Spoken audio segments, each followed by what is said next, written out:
चलिए दोस्तों, आज के एपिसोड की शुरुआत करते हैं। उम्मीद है कि आपको शादी एक इश्क शुरत की कहानी पसंद आ रही होगी। अपनी राय कमेंट में जरूर बताएं कि कहानी आपको कैसी लगी। और दोस्तों, बाकी कहानियों को भी अपना प्यार दें और हमारे चैनल को सब्सक्राइब करना न भूलें।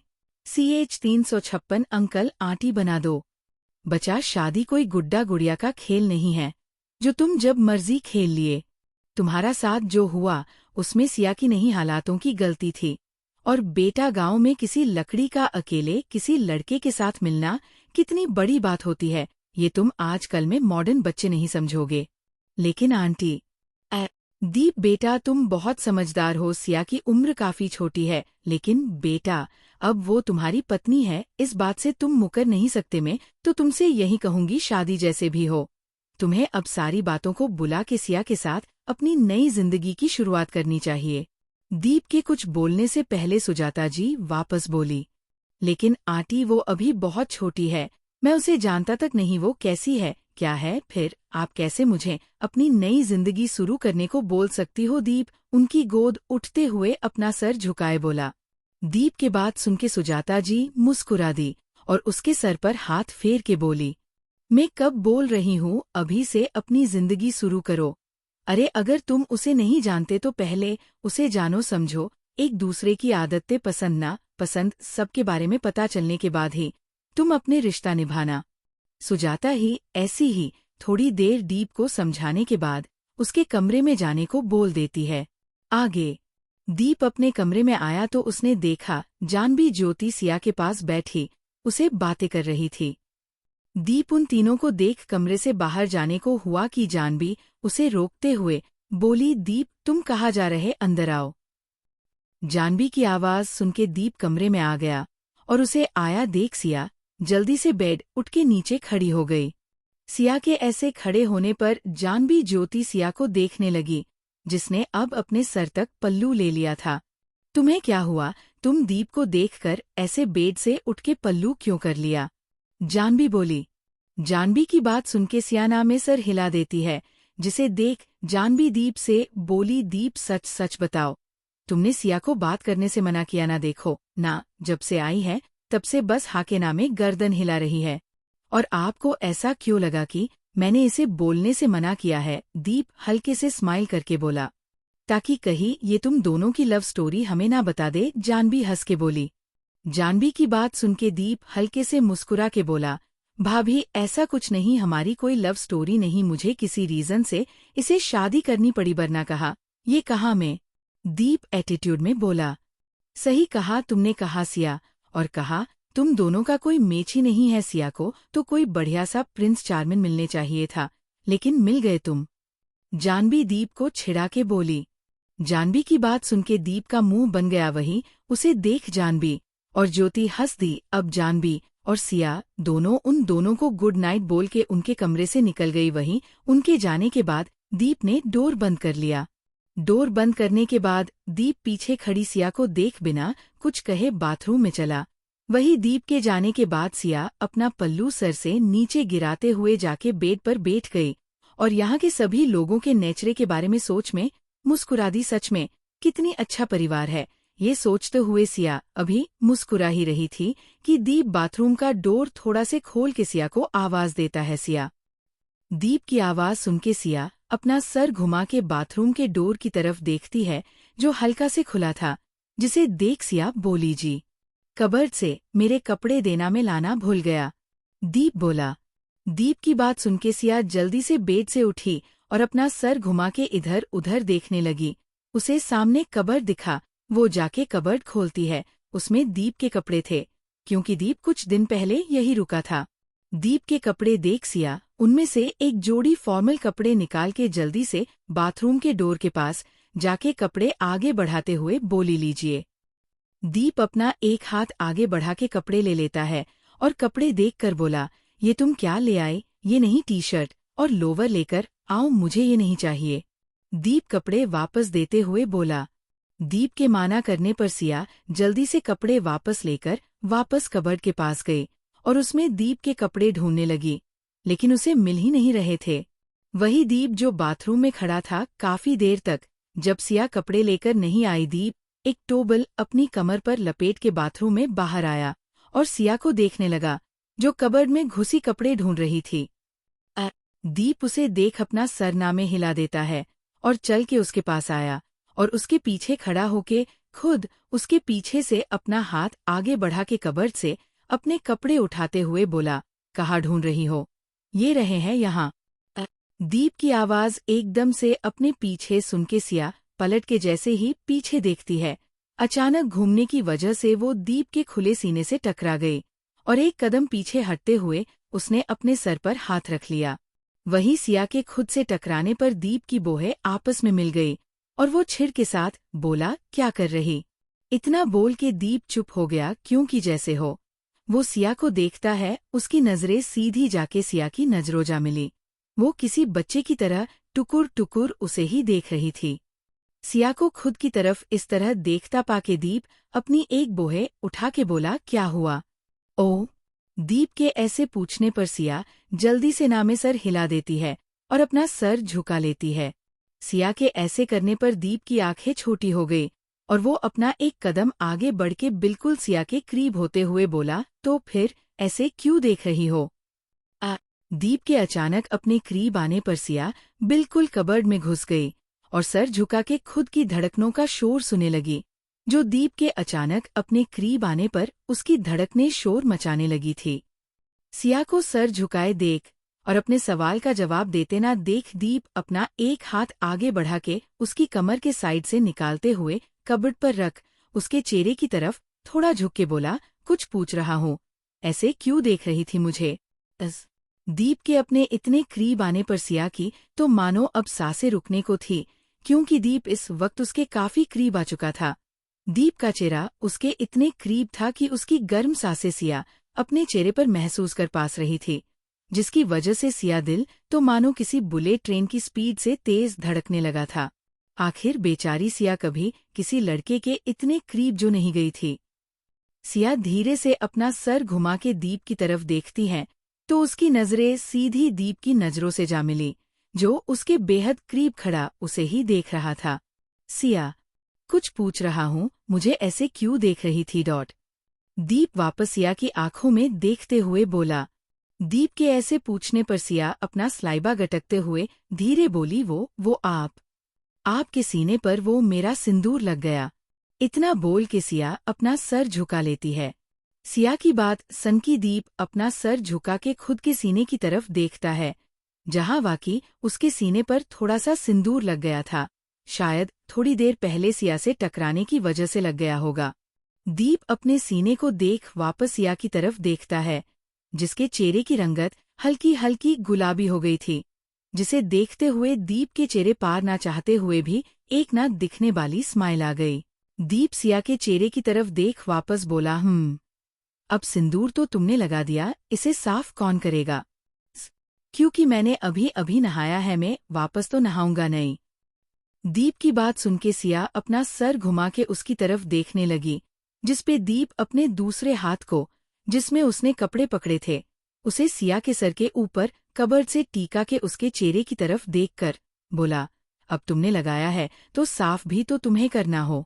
दीप की बात सुन के सिया चौंक गई और एकदम से बोली, मैं कैसे क्या हाथ से और कैसे? दीप वापस बोला। दीप की बात सुन के सिया बेचारी शकल बना लेती है, क्योंकि एक तो पहले ही दीप शर्टलेस उसके एकदम करीब खड़ा था, ऊपर से वो उसे उसके सीने पर लगे सिंदूर को साफ करने को बोल रहा था, वो भी हाथ से। सिया जो दीप को सपने में भी नहीं छू सकती थी, वही दीप जो सिर्फ सिया के मजे ले रहा था, क्योंकि इस वक्त सिया के चेहरे की जो रंगत थी उसमें सिया बहुत क्यूट लग रही थी, जिसे देख दीप उसे और छेड़ रहा था। दीप की बात सुन के सिया की बोलती बंद हो है और वो अपना सर झुका लेती थी। वही दीप सिया के सर झुकाने पर दीप के होठ थोड़े से हिल गए। उसे सिया की ये आदत अच्छी लगती थी। सिया आजकल की मॉडर्न लड़कियों के जैसे नहीं थी। दीप जब कभी गलती से उसे टकरा भी जाता, सिया उसे ही शर्म से लाल पड़ जाती। वही फिर आज तो उसे सिया को छेड़ने का मौका मिला था। दीप उसे एक टक देखे जा रहा था, वही सिया उसकी रंगत तो बढ़ते टाइम के साथ गुलाबी होती जा रही थी। जिसे देख दीप की नजरें अब सिया के चेहरे पर अटक गई। सिया वैसे भी आज उस साड़ी में बेहद खूबसूरत लग रही थी। बड़ी बड़ी आंखें, जिनपे घनी पलकें, छोटी सी नोज और छोटे से नेचुरल लिप्स, चुभी चिक्स और उसकी क्यूट सी चिन, चेहरे पर ढेर सारी मासूमियत के साथ उस पे बिखरी लाली, जिसे देख दीप का दिल एक बार को धड़कने लगा था। दीप सिया के घेरे को गौर से देखते हुए अपना स्लाइबा निगलता है। दीप की सांसें धीरे धीरे भारी होने लगी थी। उसका मन ना जाने क्यों लेकिन बहकने लगा था। सिया के छोटे और हार्ट शेप लिप्स को देखकर दीप का मन तो उन्हें अपने होठों से चुने को होने लगा। सिया के होठों को देखते हुए दीप अभी कोई हरकत कर पाता उसे पहले एकदम से उनके कमरे का डोर ओपन हुआ और जानवी अपने हाथों में कुछ कपड़े लेकर कमरे में आते हुए बोली, सिया, मैं तुम्हारे लिए कपड़े लाई। इतना बोलते हुए जानवी चुप हो गई और कबर्ड में घुस के खड़े दीप को देखने लगी, जिसकी सिर्फ बैंक उसे दिख रही थी। कबर्ड ओपन होने की वजह से उसे सिया नहीं दिखी। वही अचानक जानवी की आवाज सुनके दीप और सिया की आंखें बड़ी हो गई, क्योंकि दोनों जिस सिचुएशन में थे उन्हें देखकर कोई भी उनके बारे में गलत ही सोचेगा।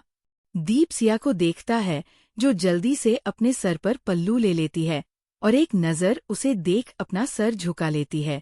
दीप सिया कहा, मैं उसके लिए कपड़े लेकर आई थी, जानवी दीप से बोली।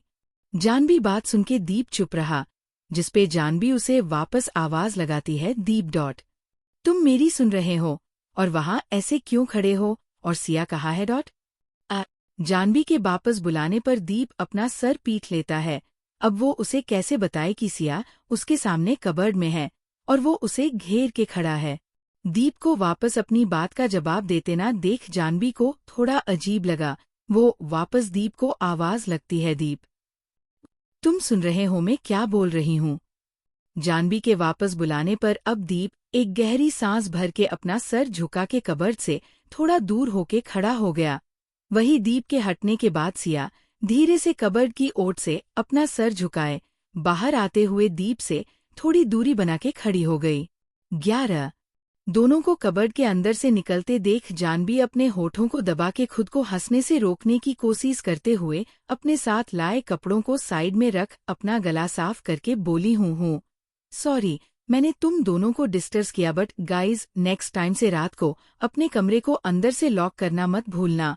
ओके, तुम लोगों की सीनियर हो, तुम्हें एडवाइस दे रही हूँ, वरना क्या पता नेक्स्ट टाइम तुम लोग मुझे किस कंडीशन में मिलो। इतना बोले के जानवी हंस दी। वही जानवी को हंसते देख दीप जल्दी से बोला, भाभी ऐसा कुछ नहीं है जैसे आप समझ रहे हो, मैं सिर्फ अपने कपड़े ले रहा जो सिया को मिल नहीं रहे थे। ढूंढो दोनों आपस में ढूंढो ताकि हमें जल्दी अंकल आंटी बनने का मौका मिले। इतना बोल के जानवी एक बार फिर हंस दी। वही उसकी बात सुनके दीप का मुंह बन गया और सिया अपना सर झुकाए चुप खड़ी थी। जानवी अब दोनों को गुड नाइट बोल के कमरे से चली गई और दीप को छिड़ाते हुए कमरे को अंदर से लॉक करने बोलती है, जिसपे दीप का एक बार फिर मुंह बन गया। सिया के जाने के बाद दीप अपने अब बिना सिया पर ध्यान दिए अपने कपड़े कबर्ड से उठाते हुए बाथरूम में चला गया और सिया दोनों के जाने के बाद बेचारी शकल बना लेती है। थोड़ी देर में दीप एक लोवर और टी शर्ट पहन के कमरे में आया और बेड से एक पिलो और कबर्ड से एक ब्लैंकेट निकाल के रूम में डले सोफे पर जाते हुए सिया को बेड पर सोने को बोलता है। पहले सिया ने मना किया, लेकिन दीप के कहने पर वो मान गई। वही दीप के जाने पर सिया भी बिना कुछ कहे जानवी के कपड़ों में से एक सिंपल सा सूट उठा के बाथरूम में चली गई। थोड़ी देर में सिया कपड़े बदल के आके बेड पर लेट गई, लेकिन उसकी नजर बार बार सोफे पर जा रही थी, जहां डीप ब्लैकेट ओढ़ के अपनी आंखें बंद किए लेटा था।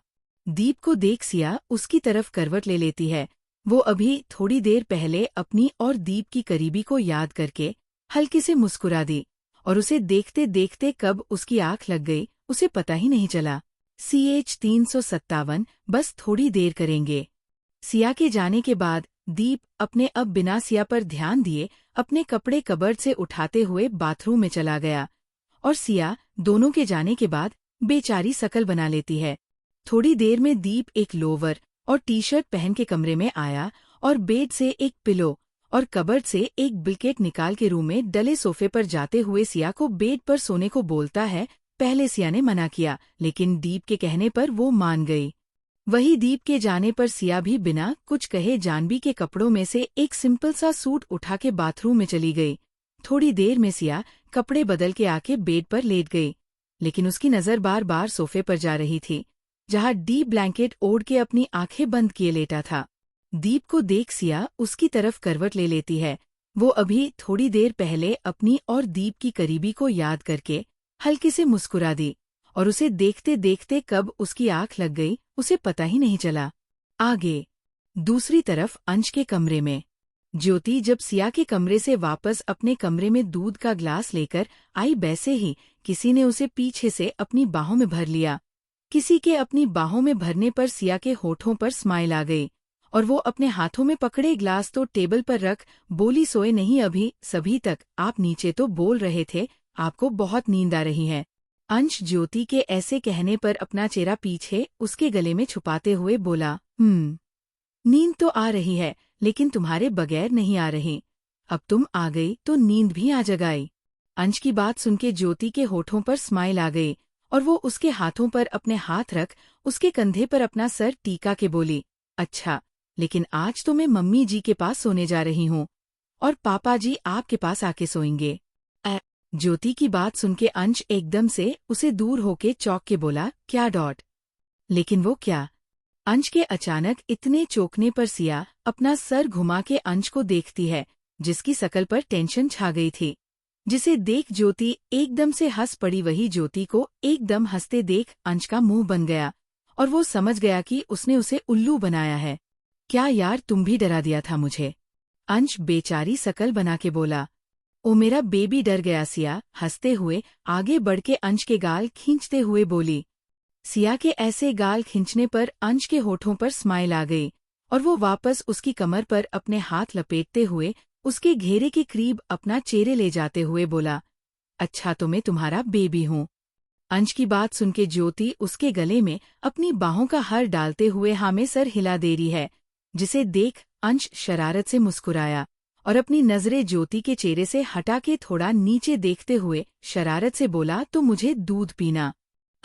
अंश का इतना कहना भर था कि ज्योति की आंखें बड़ी हो गई। वही वो जब अंश की नजरें कहाँ है देखती है, वो जल्दी से अंश के गले में से अपने हाथ निकालते हुए उसके सीने पर मार के बोली, धताप, कितने बेशर्म होते जा रहे हो।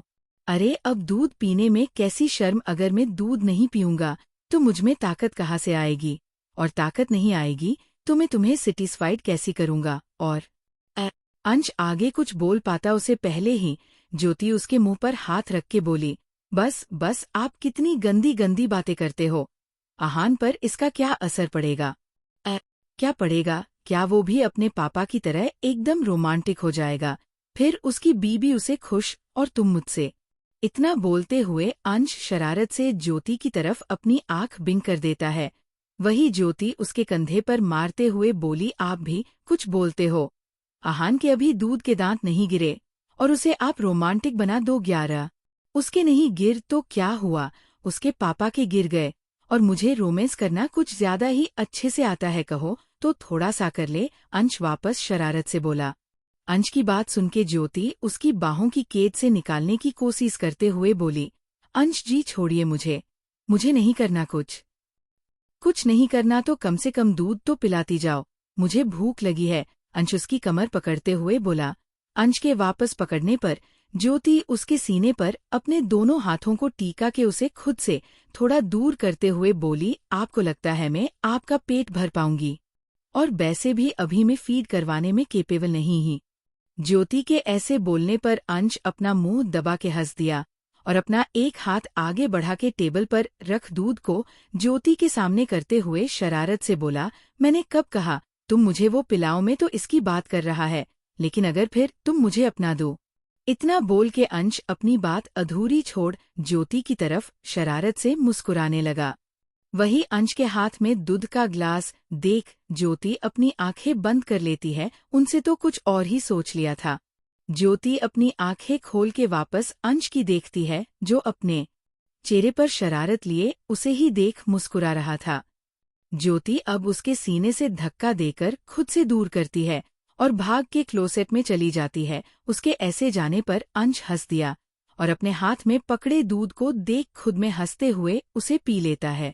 वही ज्योति खुद में बड़बड़ाते हुए अपने कपड़े बदल के क्लोसेट से बाहर आई और आते ही उसकी नजरें अंश से टकरा गई, जो सोफे पर बैठा फोन चला रहा था।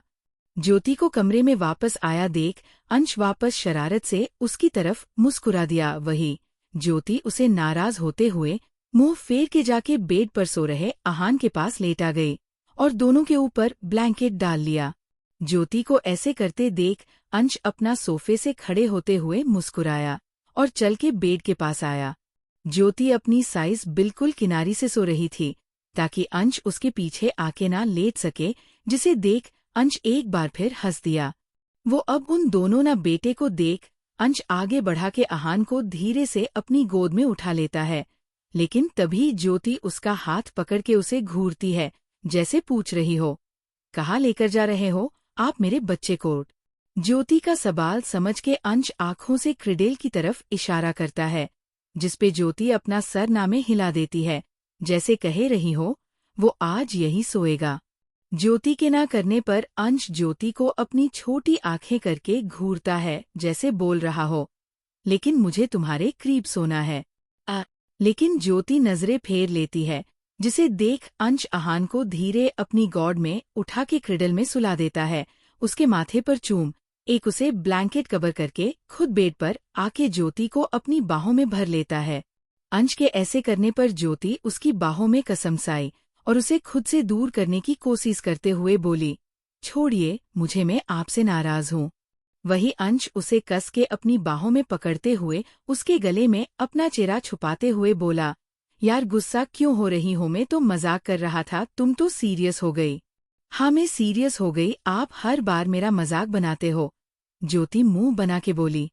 ज्योति के ऐसे मुंह बनाने पर अंश अपना चेहरा उठा के उसके गाल पर सॉफ्ट किस करके प्यार से बोला, तो क्या हुआ ना, मैं तुमसे मजाक नहीं करूं। करो, लेकिन ये परवट जैसी बातें मेट किया कीजिए आप। ज्योति उसकी तरफ अपना सर घुमा के बोली। परवट? सीरियस बेबी, तुम्हें मैं परवट लगता हूँ? अंश चौंक के बोला। अंश की बात सुनके ज्योति हाँ में सर हिला देती है, जिसे देख अंश एकदम से मुस्कुरा एक बोला, ठीक है फिर, अब जब तुमने मुझे परवट बोल ही दिया है तो क्यों ना परवट बन ही जाऊं। इतना बोलते हुए अंश ज्योति के ब्लैंकेट में घुस गया। वहीं अंश को अचानक ब्लैंकेट में घुसने पर ज्योति एकदम से बोली, नहीं, क्या कर रहे हो आप अंश जी? क्या कर रही हो पागल लड़की, चिल्ला क्यों रही हो? आहान को जगाना है क्या? ज्योति के अचानक चिल्लाने पर अंश उसके होठों पर उंगली रख उसे डांटते हुए बोला। अंश के डांटते पर ज्योति बेचारी शकल बना लेती और अपनी आंखों में दुनिया भर की मासूमियत लाते हुए बोली, लेकिन मेरा आज मन नहीं है।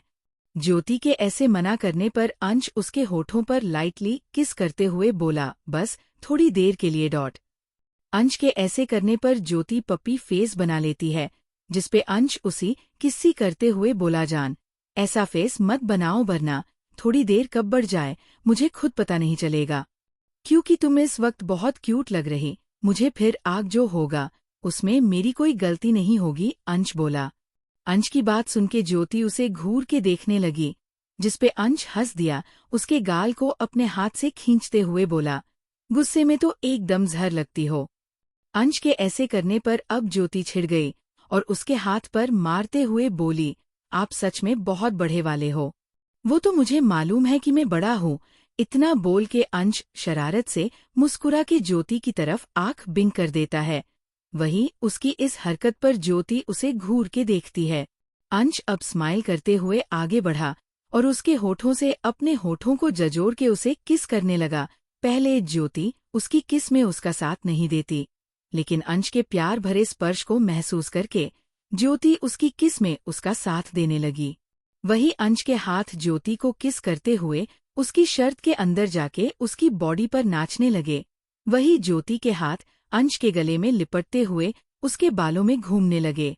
एक लॉन्ग डीप और प्यारी सी किस के बाद अंश ज्योति के होठों दे खुद के होठों को अलग करके ज्योति के पूरे चेहरे को चूमते हुए नीचे की तरफ बढ़ा और अपने हाथों की मदद ज्योति की टी शर्ट को उसकी बॉडी से अलग कर देता है। ज्योति ने टी शर्ट के अलावा कुछ नहीं पहना था। ज्योति की टी शर्ट निकलने के बाद अंश उसके ऊपर झुकते हुए ज्योति को बहुत गौर से देखने लगा। वही ज्योति जिसने अपनी आंखें बंद कर ली थी। जब काफी देर तक उसे अंश की कोई हलचल महसूस नहीं हुई, वो धीरे से अपनी आंखें खोल के अंश की तरफ देखती है, जो उसकी चेस्ट को एकटक देखे जा रहा था। अंश को खुद की चेस्ट देखता पाके ज्योति का चेहरा बुरी तरह से लाल पड़ गया और वो जल्दी से अपने हाथों की मदद से खुद को छुपाते हुए शर्मा के बोली, क्या है, ऐसे क्यों देख रहे हो आप मुझे? ज्योति के ऐसे करने के उसकी बात सुन के अंश मुस्कुराया और अपने एक हाथ को आगे बढ़ा के उसके हाथों को उसकी चेस्ट से हटा के बोला, देख रहा हूँ, तुम्हें बड़ा करने के लिए मुझे और मेरे हाथों को थोड़ी मेहनत करनी होगी, वरना तुम मेरे सामने बहुत छोटी लगोगी। अंश की बात सुन के ज्योति के पूरे छेड़े के साथ बॉडी भी गुलाबी होने लगी, जिसे देख अंश हंस दिया के झुक के ज्योति के फ्लेट टमी पर अपने होठों को रख देता है। अंश के होठों का स्पर्श अपने पेट पर पाते ही ज्योति की पकड़ ब्लैंकेट पर कस गई, साथ ही वो एक लंबी सांस अपने अंदर खिंच लेती है, जिसके साथ ही अंश का चेहरा उसके पेट के अंदर धंसता चला गया। अंश ज्योति के पेट पर किस करते हुए आपने हाथ को आगे बढ़ा के उसकी चेस्ट पर रख वहां हरकत करते हुए अब अपने होठों को उसके पेट पर चलाने लगा। काफी देर तक उसके पेट पर किस करने के बाद अंश ऊपर की तरफ बढ़ा और ज्योति के चेस्ट पर अपने होठों को फेरते हुए अंश अब लगभग ज्योति के ऊपर ही लेट चुका था। अंश ने ज्योति को बिल्कुल अपने नीचे दबा लिया था। वो उसकी बॉडी पर किस करते हुए अपने हाथों को उसकी बॉडी पर थिरका रहा था। अंश के हाथ ज्योति की बॉडी के हर एक पार्ट कर्व को छू रहे थे। इसी के साथ ज्योति के हाथ अंश के बालों में कसते तो कभी उन्हें सहलाते। काफी देर तक उसकी बॉडी को किस करने के बाद अंश उसके ऊपर से उठ के सीधा होके खड़ा हो गया और उसकी तरफ देखते हुए अपने कपड़ों को खोल के रूम में यहाँ वहाँ फेंक देता है। अंश के कपड़े निकालने पर ज्योति शर्म से अपना सर दूसरी तरफ फेर लेती है। वही अंश ज्योति को देख मुस्कुराया और नीचे बैठ के ज्योति के बचे कपड़े भी निकल देता है।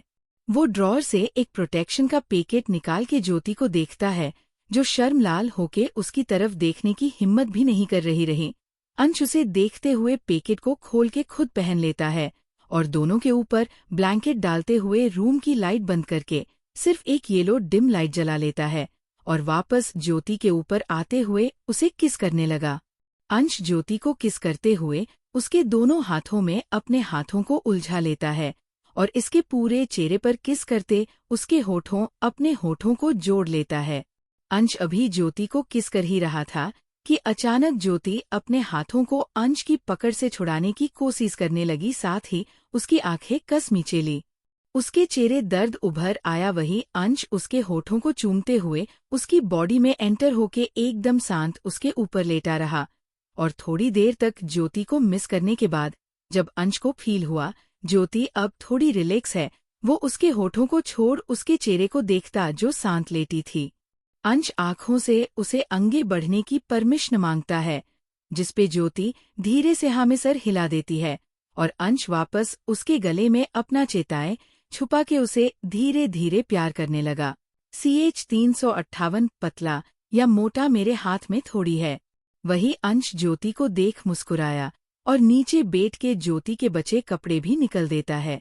वो ड्रॉअर से एक प्रोटेक्शन का पैकेट निकाल के ज्योति को देखता है, जो शर्मलाल होके उसकी तरफ देखने की हिम्मत भी नहीं कर रही। अंश उसे देखते हुए पैकेट को खोल के खुद पहन लेता है और दोनों के ऊपर ब्लैंकेट डालते हुए रूम की लाइट बंद करके सिर्फ एक येलो डिम लाइट जला लेता है और वापस ज्योति के ऊपर आते हुए उसे किस करने लगा। अंश ज्योति को किस करते हुए उसके दोनों हाथों में अपने हाथों को उलझा लेता है और इसके पूरे चेहरे पर किस करते उसके होठों अपने होठों को जोड़ लेता है। अंश अभी ज्योति को किस कर ही रहा था कि अचानक ज्योति अपने हाथों को अंश की पकड़ से छुड़ाने की कोशिश करने लगी, साथ ही उसकी आंखें कस मीचेली। उसके चेहरे दर्द उभर आया। वही अंश उसके होठों को चूमते हुए उसकी बॉडी में एंटर होके एकदम शांत उसके ऊपर लेटा रहा और थोड़ी देर तक ज्योति को मिस करने के बाद जब अंश को फील हुआ ज्योति अब थोड़ी रिलैक्स है, वो उसके होठों को छोड़ उसके चेहरे को देखता जो शांत लेटी थी। अंश आँखों से उसे आगे बढ़ने की परमिशन मांगता है, जिसपे ज्योति धीरे से हाँ में सर हिला देती है और अंश वापस उसके गले में अपना चेताए छुपा के उसे धीरे धीरे प्यार करने लगा। आगे अगली सुबह दीप का कमरा। सुबह के करीब 7 बज रहे थे और दीप सोफे पर खुद को एडजस्ट करके सो रहा था। उसका एक हाथ अपने सर के ऊपर था, वहीं उसका एक पैर सोफे के ऊपर, वो आधा ब्लैंकेट से कवर था और आधा ब्लैंकेट नीचे फर्श पर डला था। दीप अभी बेसुध होके सो रहा था कि उसके कानों में चिड़ियों का शोर खन खन कर रहा था, जिसे सुनके दीप बार बार अपना सर इधर उधर घुमा पिलो में छुपा रहा था। लेकिन चिड़ियों का शोर कम नहीं हो रहा था, उल्टा बढ़ रहा था। थोड़ी देर तक उस चीज को इग्नोर करते हुए दीप सोने की कोशिश करता है, लेकिन चिड़ियों का शोर उसे सोने ही नहीं दे रहा था। दीप इरिटेड होके अपनी आंखें झटके से खोल के सोफे पर थोड़ा उठ के बैठते हुए जैसे ही सिया को डांटने के लिए अपना मुंह खोलने को हुआ, उसकी मुंह खुला का खुल रह गया। मुंह के साथ उसकी आंखें भी खुल गई और वो ड्रेसिंग टेबल के सामने खड़ी सिया को देखने लगा, जो अपने सभी बालों को एक तरफ करके एक टोबल से अपने अपने गीले बालों को झटक रही थी। सिया ने इस वक्त एक मस्टर्ड कलर की sari with blank deep bank blouse पहने। सिया इस वक्त अपने सभी बालों को एक साइड किए अपने बालों को टोबल झटकते हुए अपने बाल सूखा रही थी। सुबह सुबह अपनी लिटली वाइफ को इस तरह देखकर दीप के तो होश उड़ गए। पलती और गोरी सिया इस वक्त इतनी खूबसूरत और सुंदर लग रही थी कि पूछो मत। दीप कुछ पल सिया को गौर से देखने के बाद खुद के अंदर उठते जज्बातों को काबू करके उसे अपनी नजरें फेर के गहरी सांस भरता है और सोफे पर सीधा बैठते हुए अंगड़ाई लेता है। लेकिन अंगड़ाई लेते हुए दीप की नजरें वापस सिया पर चली। सिया, जो पहले झुक के बाल पोंछ रही थी, वो अब सीधी खड़ी हो गई थी और अपने बालों को पीछे डालते हुए अपनी मांग में सिंदूर भर रही थी। दीप की नजरें सिया को देखते हुए जाके सीधी उसकी कमर कर अटक गई। साड़ी से झांकती उसकी पतली और गोरी कमर को देख दीप तो जैसे अपनी जगह पर जम गया। वो अपनी आंखें फाड़े टकटकी लगा के सिया की कमर को घूर जा रहा था। दीप सिया की कमर को देखने में इतना खो गया कि उसे कुछ होश ही नहीं रहा कि वो क्या कर रहा था। उसके दोनों हाथ इस वक्त हवा में उठे थे, मुंह खुला और आंखें सिया की कमर पर अटकी थी। दीप को अगर कोई इस वक्त देख ले तो खुद को हंसने से रोक नहीं पाएगा। वही सिया मिरर के सामने खड़ी मांग में सिंदूर भरने के बाद सुजाता जी द्वारा भेजी साड़ी के मैचिंग चूड़ियां पहन के खुद को मिरर में देख हल्के से मुस्कुरा दी। वो इस वक्त नहा के बाहर आई थी, उस वजह उसका चेहरा बहुत फ्रेश और ग्लोइंग लग रहा था। सिया खुद को देख मुस्कुराई और टेबल से कंघी उठा के अब अपने बाल बनाने लगी। दीप, वो अभी भी एक टक सिया को घूरे जा रहा था। उसकी नजरें अब सिया की बैंक पर भी घूमने लगी, क्योंकि सिया अपने सारे बाल एक तरफ करके अपने बाल बना रही थी। उस वजह से सिया की गोरी और बेदाग पीठ और कमर दीप को साफ साफ दिख रही थी। दीप की नजरें सिया की कमर और पीठ पर फिसल रही थी कि सिया के हाथ से अचानक कंघी नीचे गिर गई। कंघी नीचे गिरने पर सिया अपना सर नामे हिलाते हुए जैसे ही उस कंधी को उठाने के लिए झुकी, उसी के साथ उसका पल्लू उसके कंधे से सरक गया और नीचे गिर गया।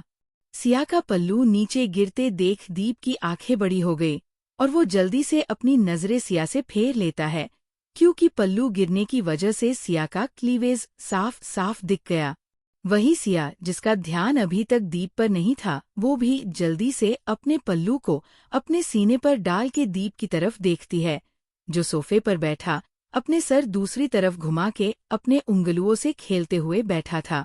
दीप को ऐसे चेहरा फेरे देख सिया को लगा दीप ने कुछ नहीं देगा, इसलिए वो अब जल्दी से वापस खड़ी हुई और ड्रेसिंग से एक सेफ्टी पिन लेकर खुद के पल्लू को अटैच कर लेती है। वही दीप, वो तो अपनी सांसें थाम के बैठा अपनी आंखें बंद किए थे, क्योंकि अभी जो उसने देखा उसे देख ना जाने क्यों, लेकिन उसे अपनी बॉडी में होते बदलाव साफ साफ महसूस हो रहे थे। दीप अपनी आंखें खोल अपना सर झुका खुद की तरफ देखता है, जहां उसके लोवर में उठाव सा दिख रहा था। उसे देख दीप अपनी आंखें कस के मिच लेता है और पास में रखे पिलों को उठा के अपनी कमर पर रख अपना चेहरा हाथों में छुपा के खुद से बोला, दीप कंट्रोल योर सेल्फ, तू उस लड़की के बारे में कुछ भी उल्टा सीधा नहीं सोच सकता। वो बहुत छोटी है, वो अभी उस बारे में ठीक से जानती तक नहीं होगी, तुझे ऐसी हड़कते शोभा नहीं देगी। 11। इतना बोल के दीप अपना चेहरा अपने हाथों से बाहर निकलता है और उसी के साथ वो एकदम से चौंक गया, क्योंकि सामने सिया खड़ी उसे टुकुर टुकुर देख रही थी। सिया को अचानक अपने सामने आया देख दीप उस पिलों को ठीक से अपनी कमर पर रख खुद को छुपाते हुए अपनी नजरें उसे फेर के बोला, क्या हुआ, ऐसे क्यों देख रही हो? 11। वो सुबह काकी आई थी, उन्होंने कहा है आपको भी जल्दी उठने बोल दो ताकि सब मिलके नाश्ता करेंगे। सिया बोली, काकी? सिया की बात सुनके दीप कंफ्यूज्ड होके बोला, हाँ आपकी काकी। सिया बोली। सिया के आपकी काकी कहने पर दीप समझ गया कि सिया किसकी बात कर रही है, जिसपे दीप बोला, तुम उन्हें काकी नहीं आंटी कहे के बुलाओ, काकी नहीं एंटी। सिया बोली, एंटी नहीं आंटी। सिया के बुलाने पर दीप उसे करेक्ट करके बोला, आंटी। सिया वापस बोली। दीप उसे काफी बार आंटी कहना सिखाता है, तब कहीं जाके सिया ठीक से आंटी कह पाती है। दीप उसे जानबी और ज्योति से दीदी कहने को कहता है, अंश ध्रुव को भैया और अंकल को अंकल। सिया अच्छे बच्चे की तरह दीप की बात सुनके हाँ में सर हिला देती है, जिसपे दीप उसे जाने को बोलता है, लेकिन सिया अपनी जगह से नहीं हिली। मैंने कहा ना तुम जाओ ताकि मैं उठ सकूं। दीप सिया से वापस बोला, हाँ आप उठ जाइए ताकि मैं ये कपड़े उठा सकूं। सिया ब्लैंकेट की तरफ इशारा करके बोली, नहीं उसकी कोई जरूरत नहीं है, मैं उठा दूंगा, तुम जाओ। दीप उसे वापस जाने को बोलता है, लेकिन सिया इस बार भी मना कर देती है। दीप उसे 2-3 बार जाके को कहता है, लेकिन सिया नहीं जाती, जिसपे दीप अपना चेहरा वापस अपने हाथों में छुपा के खुद को कोसते हुए बोला, साले और ला अपने दिमाग में उल्टे सीधे थॉट, अगर इसने तुझे इस कंडीशन में देख लिया तो क्या सींचेगी तेरे बारे में। गॉड हेल्प मी, आज बचा लो, आज के बाद कभी इसके बारे में कुछ नहीं सोचूंगा। दीप अभी अपने में बिजी थी कि सिया जो उसके पास खड़ी थी वो सोफे पर डले ब्लैंकेट को उठाते हुए बोली, आप उठ क्यों नहीं रहे, आपकी तबीयत तो ठीक है। सिया के अचानक ब्लैंकेट खींचने पर दीप अपना सर घुमा उसकी तरफ देखता है, जो अपना हाथ अब पिलो की तरफ बढ़ा रही नहीं। सिया को पिलो पकड़े देख दीप एकदम से चिल्लाया।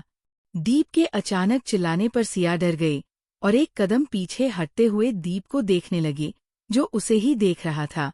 सिया को अचानक खुद से डरते देख दीप खुद को शांत करके बोला, मेरा मतलब मैं अभी उठ जाऊंगा, तुम बाहर जाओ, आंटी तुम्हारा वेट कर रही होंगी। दीप के इस बार बोलने पर सिया बिना किसी सवाल के अपना सर हाँ में हिला के ब्लैंकेट उसे देकर खुद अपने सर पर पल्लू लेकर एक नजर दीप को देख कमरे के बाहर चली गई। 11। सिया के जाने के बाद दीप राहत की सांस ली और अपनी कमर से पिलो उठा के खुद को देखने लगा, फिर खुद पर नाराज होते हुए बोला, तेरी वजह से आज मैं फंस गया होता, अगर वो तुझे देख लेती तो क्या सोचती मेरे बारे में, साले तेरी ए वजह से क्या अब कभी उसके बारे में सोच नहीं सकता। इतना बोलते हुए दीप खुद को एक थप्पड़ लगा लेता है। थप्पड़ थोड़ा जोर पड़ गया, जिस वजह से दीप को सुबह में तारे दिख गए और वो जल्दी से अपनी बॉडी पार्ट पर अपने दोनों हाथ रख अपनी बॉडी में उठते दर्द को सहन करने की कोशिश करते हुए खुद को कोसने लगा। जहां दीप की मॉर्निंग कुछ खास नहीं रही, वहीं अंश के कमरे का माहौल एकदम अलग हो रहा था। अंश के बाथरूम से शॉवर से पानी गिरने के आवाज के साथ कुछ अजीब अजीब आवाजों के साथ अंश और ज्योति की सांसों का शोर सुनाई दे रहा था। थोड़ी देर में वो शोर बंद हो गया। थोड़ी देर की शांति के बाद बाथरूम से पानी गिरने की आवाज तेज हो गई और करीब 20 मिनट बाद ज्योति एक बाथरोब पहने अपनी लाल पड़ती आंखें लेकर ठीक से चलने की कोशिश करते हुए बाथरूम से गुस्से में बाहर आई। वही उसके पीछे पीछे अंश अपनी कमर पर एक टोबल बांध के अपने सीने गर्दन पर बने नेल्स स्क्रैचेस के साथ बाहर आया। जान मेरी बात तो सुनो यार, सॉरी, आगे से कभी ऐसा नहीं करूंगा और तुम्हारी हर एक बात माना करूंगा, प्लीज ना, सॉरी। अंश ज्योति के पीछे पीछे आते हुए बोला।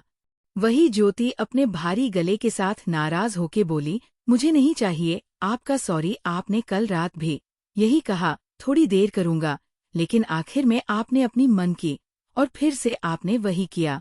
सॉरी ना, मैं खुद को कंट्रोल नहीं कर पाया, गलती हो गई, आगे से पक्का कभी ऐसा दोबारा नहीं करूंगा। अगर मैं कभी गलती से ऐसा दोबारा करूं तो तुम मेरी पिटाई लगा देना। अंश उसके करीब आते हुए उसे अपनी बाहों में भरते हुए बोला। अंश के ऐसे करने और बोलने पर ज्योति पिघल गई। उसमें ये आदत थी, वो अंश का पप्पी फेस देखकर खुद को उसे माफ करने से रोक नहीं पाती थी। ज्योति उसकी बाहों में पिघलते हुए बच्चे की तरह शिकायत करते हुए बोली, बहुत दर्द हुआ, मैंने आपसे मना किया, लेकिन आपने मेरी एक नहीं सुनी। जानता हूँ तुम्हें पेन हुआ, इसलिए तुम इतना नाराज हुई, बट आई प्रॉमिस में आगे से कभी ऐसे रूड बिहेव नहीं करूंगा, और जैसा तुम कहोगी वैसा ही किया करूंगा, ना कम ना ज्यादा। अगर तुम स्लो कहोगी तो स्लो, अगर तुम फास्ट कहोगी तो फास्ट, अगर तुम हाफ कहोगी तो हाफ, अगर डीप कहोगी तो डीप। अब पलते मोटे की मत कहना, वो मेरे हाथ नहीं है, अंश शरारत से बोला।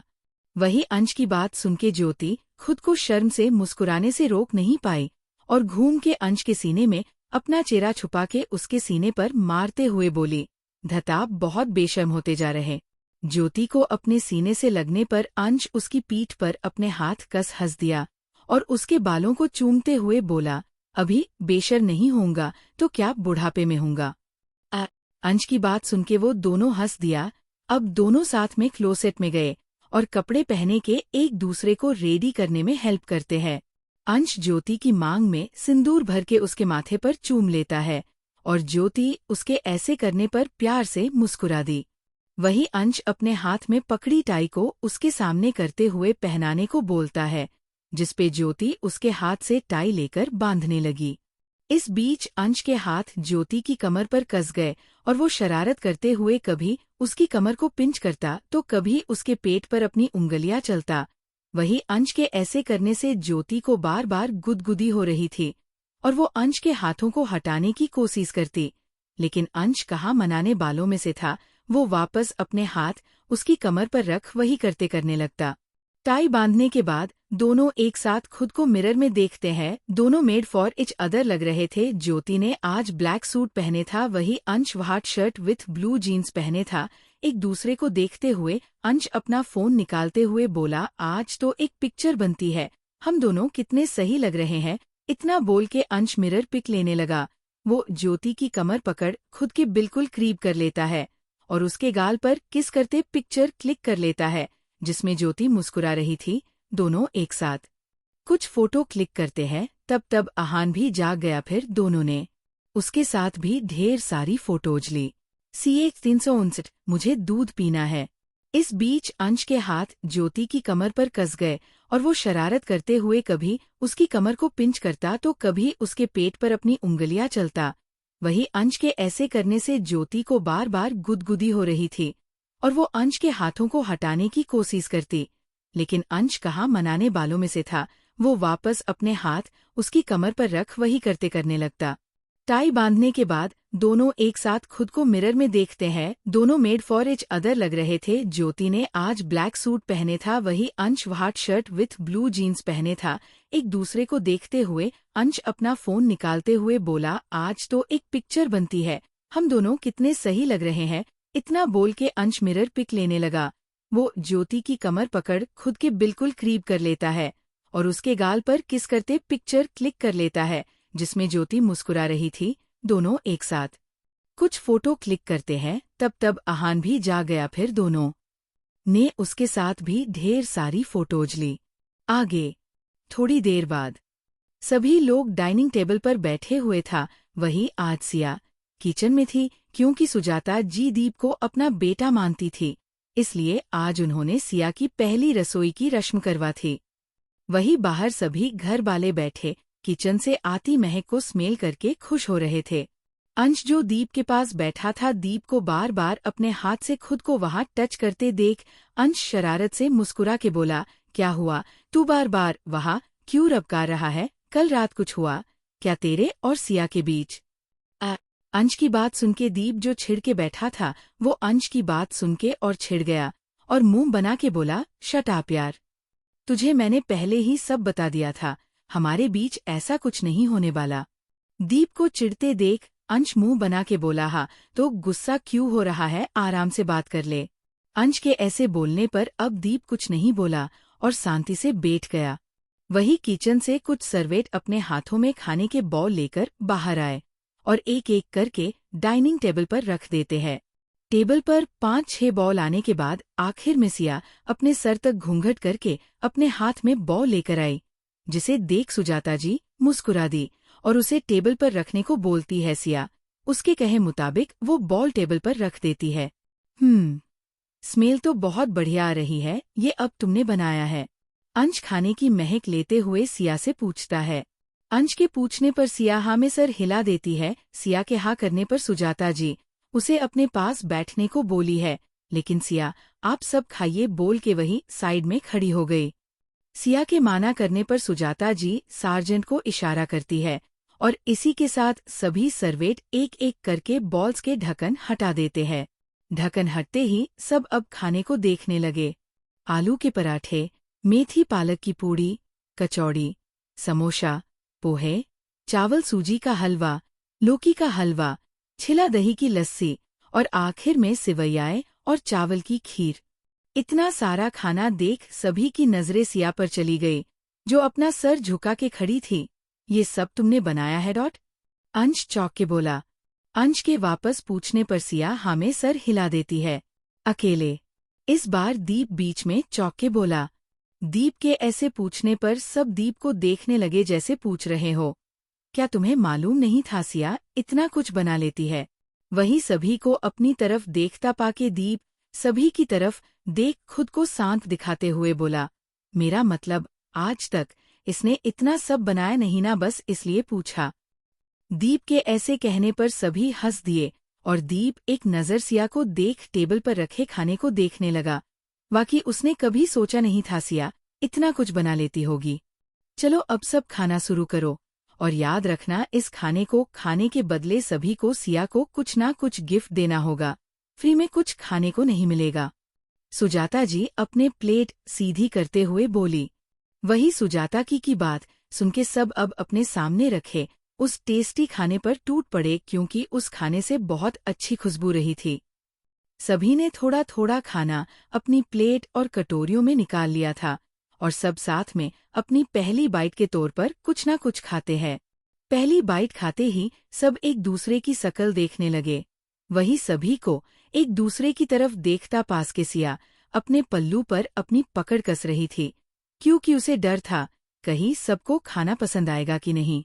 सभी कुछ पल एक दूसरे की शकल देखने के बाद एक साथ मुस्कुरा दिए और सिया को देख खुश होके खाने की तारीफ करते हुए बोले, वाह! आज तो ब्रेकफास्ट में मजा आ गया, मैंने आजा तक इतना टेस्टी सूजी का हलवा नहीं खाया। महेंद्र जी खुश होके बोले। हाँ सच कहा आपने, ये लौकी का हलवा भी कितना टेस्टी है, सुजाता जी बोली। यस मोम, स्पेशली ये आलू का पराठा यम। अंश बोला, हाँ मॉम, ये कचौड़ी भी, जानवी बोली, और सिवैया की खीर भी, ज्योति बोली। ध्रुव बस हाँ में सर हिला देता है और दीप चुप ही रहा। उल्टा उसे तो खुशी हो रही थी कि उसकी बीबी की सब तारीफ कर रहे थे। वही सिया को अब कहीं जाके सांस में सांस आई। उसे इस बात की खुशी हुई कि सबको उसका बनाया खाना पसंद आया। सुजाता जी महेंद्र जी की तरफ कुछ इशारा करती है, जिसपे महेंद्र जी हाँ में सर हिला के सिया को अपने पास बुलाते हैं। सिया अपने छोटे छोटे कदम बढ़ा के महेंद्र जी के पास आई और महेंद्र जी सुजाता जी के हाथ से एक ज्वेलरी बॉक्स लेकर सिया को देते हुए बोले, ये लो, हमारी तरफ इतना टेस्टी खाना खिलाने के लिए थैंक्स। महेंद्र जी हाथ में ज्वेलरी बॉक्स देख सिया जल्दी से माना करते हुए धीरे से बोली, मैं ये नहीं ले सकती। यस अंकल, ये बहुत एक्सपेंसिव है, हम इसे नहीं ले सकते। सिया के मना करते ही दीप बीच में बोला। दीप के बीच में बोलने पर सुजाता ही उसे डांटते हुए, तू तो चुप ही रहे बड़ा आया, अब क्या हम अपनी बहू को कोई गिफ्ट देंगे तो तुझसे पूछ के देंगे।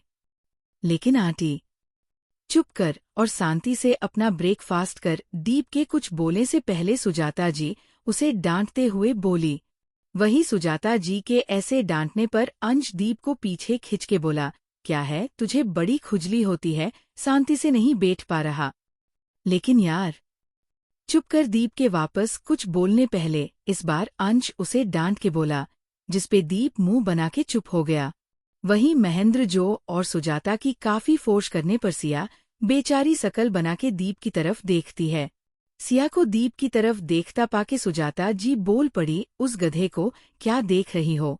उसकी तो किस्मत खुल गई तुम्हारी जैसी पत्नी पाके।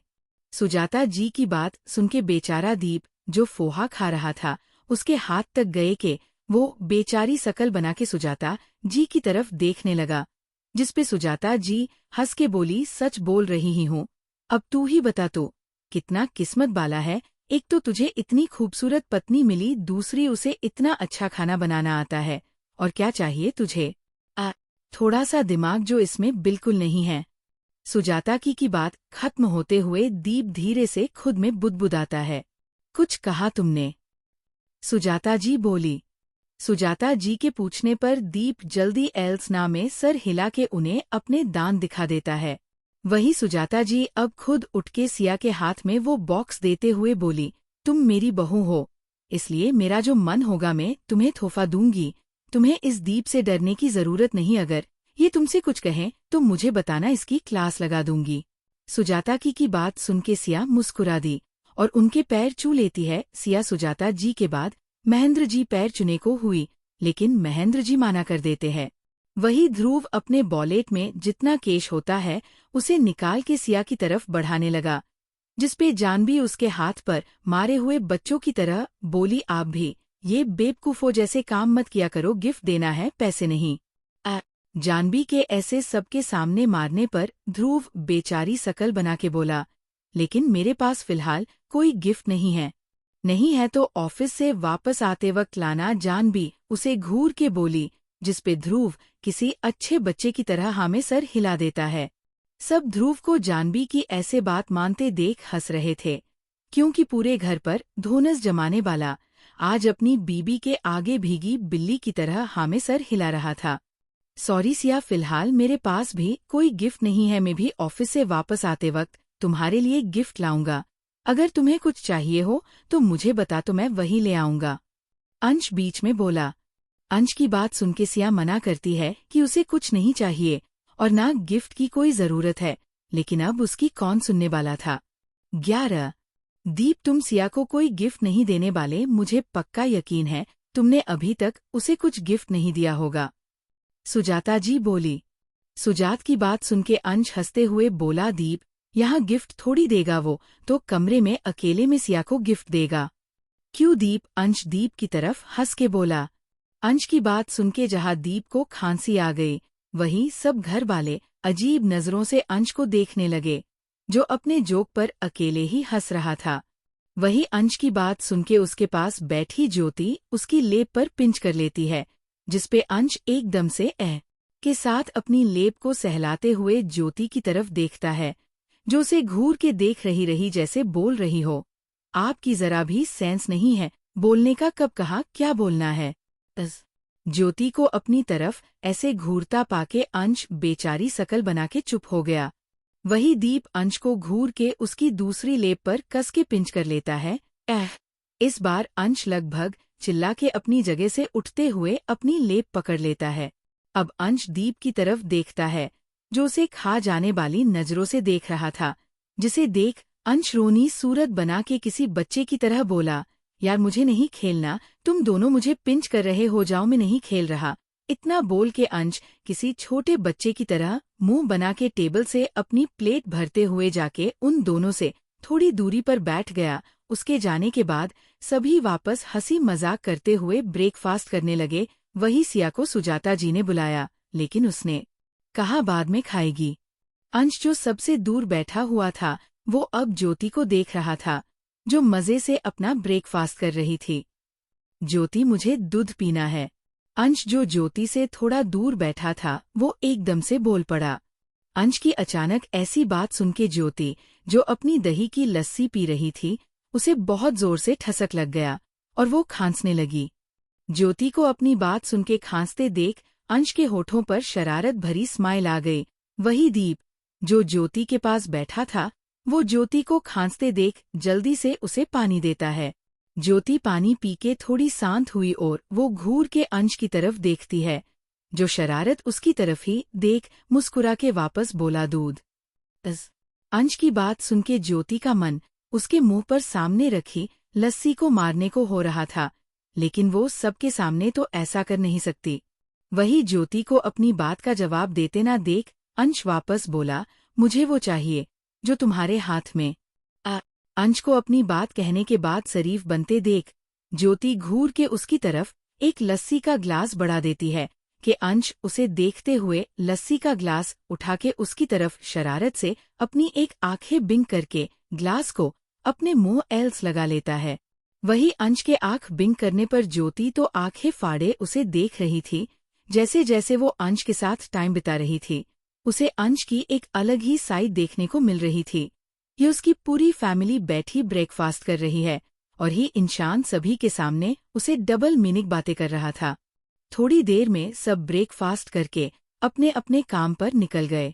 सभी के जाने के बाद सुजाता जी कहने पर जानवी और ज्योति सिया को घर का टूर करवाती है। वही सुजाता जी अपने कमरे में जाने लगी। अचानक सुजाता की के कदम एक कमरे में पास आके रुक गए और वो उस कमरे में देखती है जहाँ सोफे पर एक ब्लैंकेट और पिलो रखा था, वही बेड पर अलग। ये कमरा सिया और दीप का था। दीप का कमरा सुजाता जी के कमरे में 3 कमरे छोड़ के था, इसलिए उन्होंने उनके कमरे में देखा। सुजाता जी सोफे पर रखे ब्लैंकेट को देख अपना सर नामे हिला के खुद से बोली, ये लड़का एक बार में कोई बात नहीं समझता। इतना सोच के एक कुछ सोचने लगी और थोड़ी देर कुछ सोचने के बाद वो खुश होके बोली, हाँ ये काम जरूर करेगा। जब तक दोनों एक दूसरे के करीब रहेंगे नहीं तो एक दूसरे को पसंद कैसे करेंगे। दीप बेटा, अब तुमने के सिया को एक करने की जिम्मेदारी मेरी। इतना सोच के सुजाता जी अपने दोनों हाथ बांध के मुस्कुरा दी। CH 360 मेरी जान थक गई। थोड़ी देर में सब ब्रेकफास्ट करके अपने अपने काम पर निकल गए। सभी के जाने के बाद सुजाता जी कहने पर जानवी और ज्योति सिया को घर का टूर करवाती है। वही सुजाता जी अपने कमरे में जाने लगी।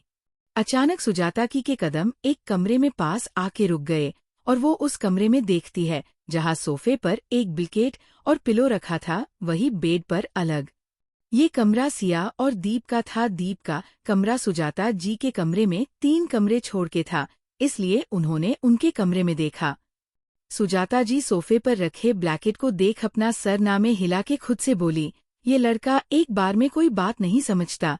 इतना सोच के एक कुछ सोचने लगी और थोड़ी देर कुछ सोचने के बाद वो खुश होके बोली, हाँ ये काम जरूर करेगा। जब तक दोनों एक दूसरे के करीब रहेंगे नहीं तो एक दूसरे को पसंद कैसे करेंगे। दीप बेटा, अब तुमने के सिया को एक करने की जिम्मेदारी मेरी। इतना सोच के सुजाता जी अपने दोनों हाथ बांध के मुस्कुरा दी। आगे शाम का वक्त, सभी लोग अपने अपने काम से वापस आ गए। दीप भी घर वापस आया और आके सीधा अपने कमरे में चला गया। थोड़ी देर में सब फ्रेश होके डाइनिंग टेबल पर मिले। सभी के आने के बाद सुजाता जी एक सार्जेंट की तरफ कुछ इशारा करती है, वही वो सर्वेट हमें सर हिला के वहां से चला जाता है। रात का खाना बनने के लिए सिया ने कहा, लेकिन सुजाता जी ने उसे मना कर दिया। अब सभी साथ में बैठ के डिनर कर रहे थे। सिया सुजाता जी के पास बैठी चुपचाप अपना खाना खा रही थी कि ध्रुव अपनी पॉकेट से एक छोटा सा बॉक्स निकालते हुए जानवी को देकर सिया की तरफ इशारा करता है। ध्रुव की बात समझ जानवी ध्रुव का गिफ्ट सिया को देखती है। वही ध्रुव के गिफ्ट देख अंश को भी गिफ्ट की याद आई और वो जल्दी से अपने कमरे में भाग के लाए गिफ्ट को लेकर नीचे आया और सिया को देता है। सिया दोनों से मना करती है, लेकिन सुजाता जी के कहने पर वो ले लेती है। थोड़ी देर में डिनर के बाद सभी अपने अपने कमरे में चले गए। वही दीप और अंश इस वक्त बार में बैठे हुए ड्रिंक कर रहे थे। क्या हुआ है तुझे आज, तुझे पीने का मन कैसे किया? अंश दीप को देखते हुए बोला, कुछ नहीं यार, बस ऐसे ही मन किया तो इसलिए। दीप अपनी ड्रिंक से एक सिप लेते हुए बोला, ऐसे मन हुआ? सच बता, कहीं सिया से झगड़ा बगड़ा तो नहीं हुआ बेचारी बच्ची? अंश बोला।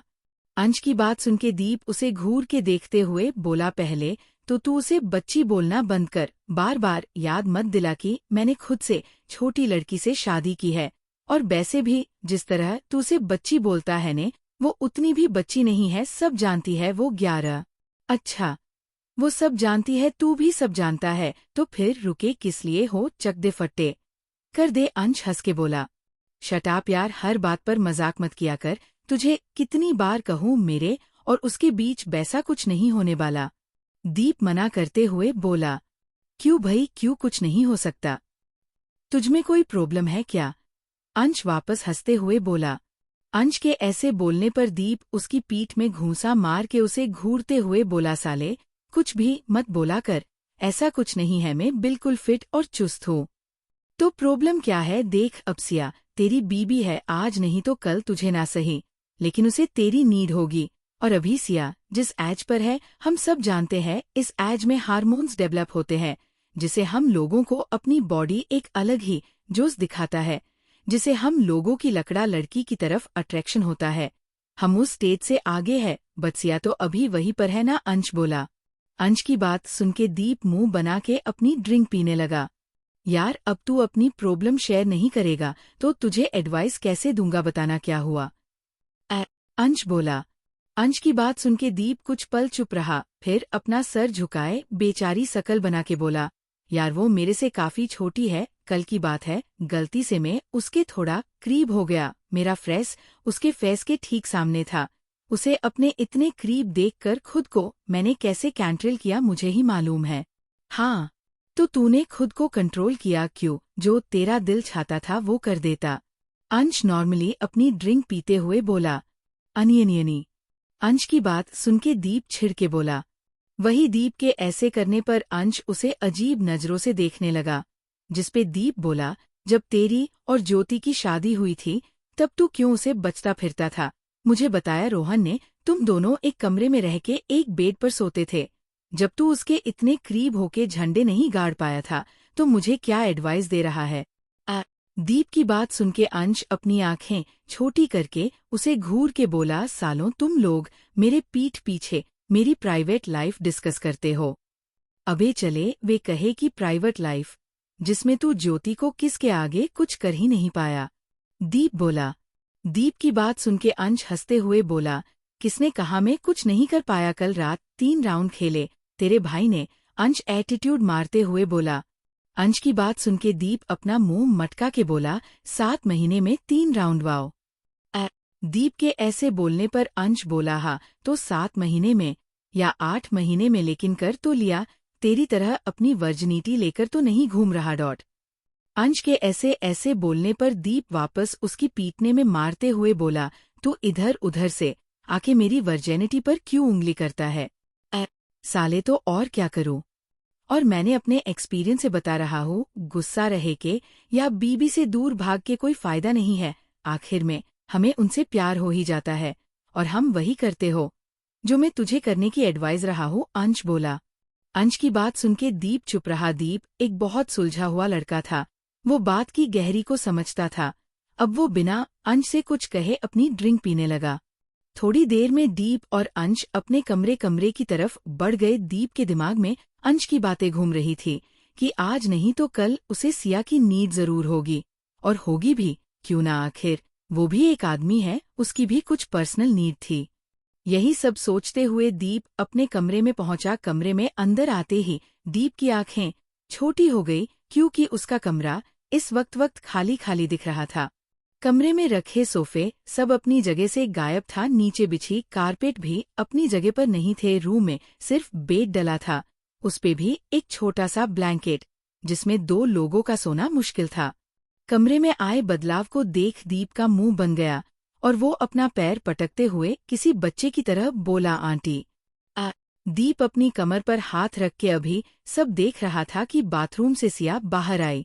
सिया को बाहर आया देख दीप एक नजर बाथरूम की तरफ देखता है, लेकिन वहां देखते ही उसकी दिल की अचानक से घंटी बज गई, क्योंकि सामने सिया एक बेबी रिवॉन कलर का नाइट सूट पहने अपने बालों का एक जुड़ा बनाए, चेहरे पर बच्चों जैसी मासूमियत भरी शकल लेकर वो अपनी बड़ी बड़ी सुंदर आंखों उसकी तरफ ही देख रही थी।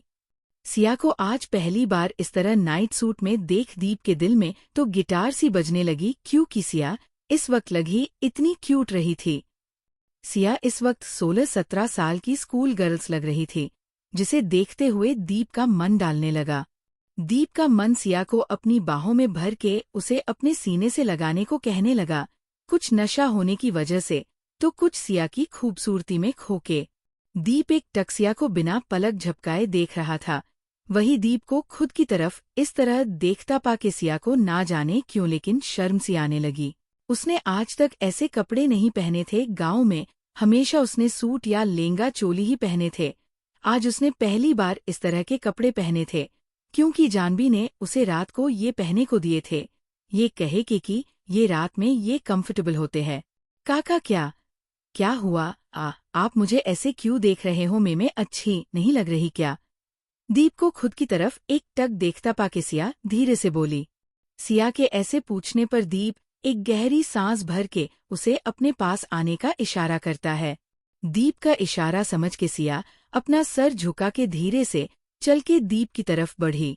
दीप की तरफ जाते हुए सिया बेड से अपनी चुन्नी उठा लेती है और उसे अपने गले में डाल के वापस दीप की तरफ बढ़ती है। वही सिया के चुन्नी उठाने पर दीप अपना चेहरा फेर के मुस्कुरा, हल्के से मुस्कुरा दिया और वापस ज्योति को देखने लगा। ज्योति अब चल के उसे 4 कदम की दूरी पर रुक गई, जिसे देख दीप उसे अपने थोड़ा पास आने को बोलता है। दीप के थोड़ा और आगे बुलाने पर सिया 2 छोटे छोटे कदम भर के उसे 2 कदम की दूरी पर रुक गई। सिया को अपने इतने करीब आया देख दीप उसे गौर से देखने लगा। सच में भगवान ने सिया को बड़ी फुर्सत में बनाया होगा। जब वो इतनी क्यूट है। दीप अभी उसे देख ही रहा था कि अचानक दीप आगे बढ़ा और सिया को एकदम से अपनी बाहों में भर लेता है। दीप के अचानक गले लगाने पर सिया तो चौंक गई, उसकी आंखें बड़ी हो गई और उसके हाथ हवा में उठ के रह गए। वो अपनी आंखें फाड़े दीप को देखने लगी, जो उसे एकदम चिपक के खड़ा उसे अपनी बाहों में कैद किए था। कुछ पल शांत खड़ी रहने के बाद सिया थोड़ी हरकत करते हुए दीप से अलग होने को हुई कि दीप उसकी पीठ और कमर पर अपने हाथों की पकड़ कसते हुए धीरे उसके कान के पास अपने होठों को ले जाते हुए फुसफुसाया, हिलो मत और ना कुछ बोलो, सब गेट से हमें देख रही है। दीप की बात सुन के सिया कंफ्यूज हो गई। आखिर कौन उन दोनों को देख रहा है? अगर देख रहा है तो दीप को ये सब करना ही नहीं चाहिए। वही दीप सिया से इतना कहे कि उसे थोड़ा दूर हुआ, लेकिन उसे अपनी बाहों से आजाद ना करते हुए उसके चेहरे की तरफ देखकर बोला, सो आज मेरी जान ने इतना सारा खाना अकेले बनाया है, था खाना बना के थक गई होती ना। दीप का इतना बोलने भर था कि सिया को जोर का झटका लगा, जो वो आंखें फाड़े दीप को देखने लगी। जान, सिया मन में बोली, जिसपे दीप स्माइल करते हुए बोला, थक गई हो ना? दीप के वापस पूछने पर सिया जल्दी से ना में सर हिला देती है। वही दीप उसका सर पकड़ के अपने सीने लगाते हुए बोला, मुझे मालूम है तुम बहुत थक गई है, इसलिए आज रात में तुम्हें परेशान नहीं करूंगा, ठीक है? बेचारी सिया, उसकी तो दीप के सारी बातें सर के ऊपर से जा रही थी। उसे समझ ही नहीं रहा था कि दीप अचानक उसे इतने प्यार से बात क्यों कर रहा था। दीप उसका सर अपने सीने से हटा के अपने दोनों हाथों में भर लेता है और उसकी आंखों में देखते हुए स्माइल करने लगा। दीप को खुद की तरफ इतने प्यार देखता पाके सिया तो खुद को सपने में सोच रही थी। उसके दिल की धड़कनें अचानक तेजी से धड़कने लगी। वही दीप सिया के चेहरे को अपने हाथों में भरे उसके गालों को अपने अंगूठे से सहलाते हुए अब धीरे धीरे उसकी तरफ झुकने लगा। दीप को अपने चेहरे की तरफ बढ़ते देख सिया की आंखें बड़ी हो गई और वो उसकी पकड़ से अपने चेहरे को छुड़ाने की कोशिश करते हुए जैसे ही कुछ बोलने को हुई, दीप उसे लेकर थोड़ा पीछे झुक गया और डोर की तरफ अपनी पीठ करके अपना चेहरा ठीक सिया के छेड़े के करीब ले जाके रुक गया। सिया इस वक्त दीप की बाहों में झूलते हुए खुद को संभालने को दीप के कंधे को पकड़े थी। वही दीप सिया को अपनी बाहों में घेरे उसके चेहरे की तरफ झुक के बिल्कुल उसके होठों के करीब अपने होठों को लेकर खड़ा था। दीप और सिया के होठों इस वक्त इतने करीब थे कि दोनों में से अगर कोई एक ही ज्यादा हिल जाए तो दोनों के होठों आपस में टच हो जाए। दीप के होठों को अपने इतने करीब देख सिया शर्म से लाल पड़ते हुए अपना चेहरा फेरने को हुई कि दीप उसकी आंखों में देखते हुए धीरे से बोला, मेरी तरफ देखो। दीप के टोकने पर सिया वापस उसकी तरफ देखने लगी, जिसपे एक बार फिर दीप और सिया की नजरें आपस में मिल गई। सिया को वापस अपनी तरफ देखता पाके दीप की नजर न चाहते हुए भी सिया के होठों पर अटक गई, जो हल्के खुले थे। उन्हें देख दीप का दिल मचल सा गया और उसके दिल और दिमाग में आपस में लड़ाई होने लगी।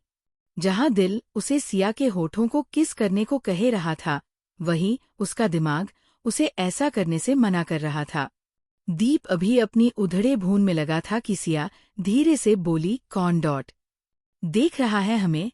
सिया की आवाज सुनके दीप अपनी सोच से बाहर आया और अपनी आंखें बंद करके खुद को शांत रखने की कोशिश करते हुए वापस सिया को देख डोर की तरफ इशारा करता है। सिया अपना थोड़ा सा सर घुमा के डोर के पास बाली खिड़की को देखती है, जहां उसे 3 लोगों की परछाई दिखी। परवाई देख सिया की आंखें बड़ी हो गई और वो जैसे ही दीप को देख कुछ बोलने को हुई, दीप उसे कुछ बोलने से मना कर देता है और सिया वही चुप रह गई। आज का एपिसोड यहीं समाप्त होता है। इसका अगला भाग कब आएगा, ये आपके रिएक्शन पर निर्भर करता है। आप लोग अपना ओपिनियन कमेंट बॉक्स में बताएं कि आपको कहानी कैसी लगी। अगले भाग के लिए बने रहें। धन्यवाद।